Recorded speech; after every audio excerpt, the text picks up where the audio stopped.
usted sabe, ya fue promulgada la reforma constitucional en materia de justicia. ¿Qué significa? Que se siguieron todos los requisitos legislativos. La Cámara de origen fue la Cámara de los Diputados, pasó por mayoría calificada, es decir, 2/3 partes de la Cámara Baja. La Cámara Revisora fue el Senado de la República, junto con los votos de los dos perredistas, de Yunes, de Acción Nacional, y el escapista de Movimiento Ciudadano, se logró también la mayoría calificada.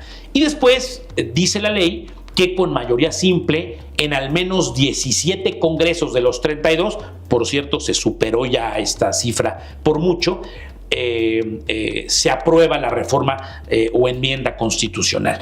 Se le regresa al Ejecutivo, lo firma, él lo manda al Diario Oficial de la Federación.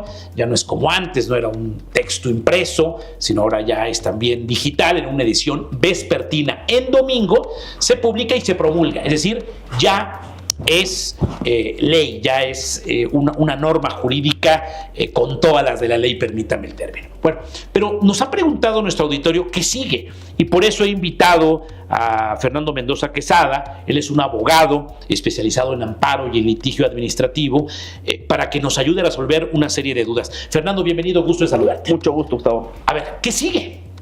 Mira, es una excelente pregunta. Creo que todos estamos en ese plano de decir, bueno, pues cómo se va a implementar, cuánto tiempo va a tardar, ¿no? ¿Qué se va a requerir? Legislación secundaria. Ha habido mucho ruido en el medio.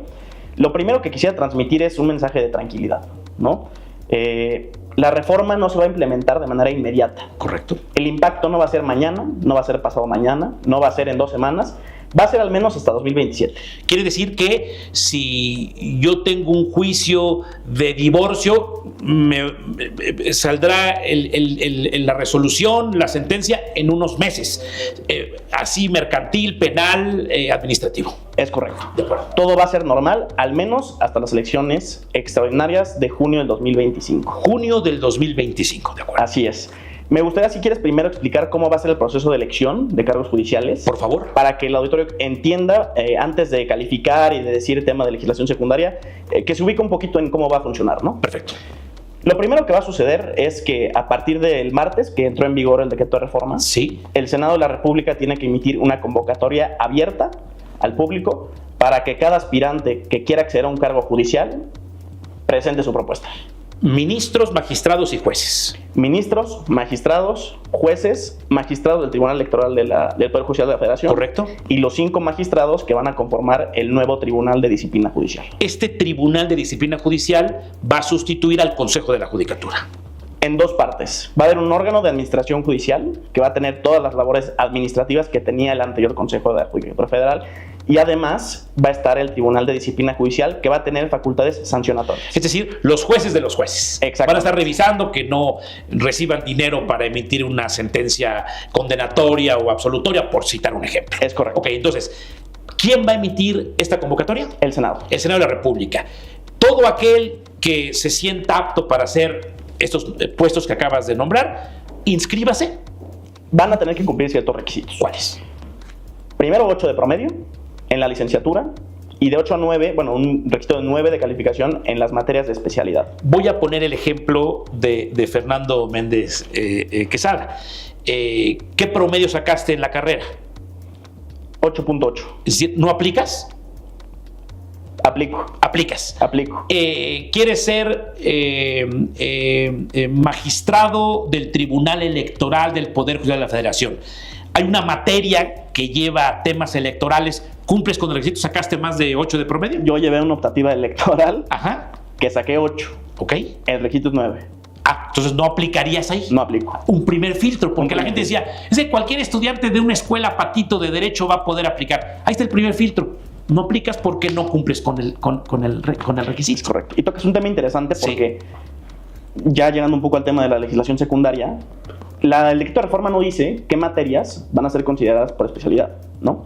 Digamos, un juez de lo civil, tú llevaste en la carrera procesal civil, derecho civil general, particular, y no hemos recibido un listado, o el decreto de reforma que no tendría por qué tener un listado, ¿no? Pero sí me gustaría ver en legislación secundaria el listado de materias que van a ser requeridas para cada cargo judicial, ¿no? Es decir, para juez civil va a requerir, aplica la materia de procesal civil, la de derecho civil. O la general, maestría. O la maestría, o el doctorado. O el doctorado. Exacto. Claro. Que no sabemos, ¿no? Que eso lo tendrá que hacer la ley secundaria, que para que el auditorio lo comprenda muy bien es la letra chiquita de los contratos. Exactamente. Ok.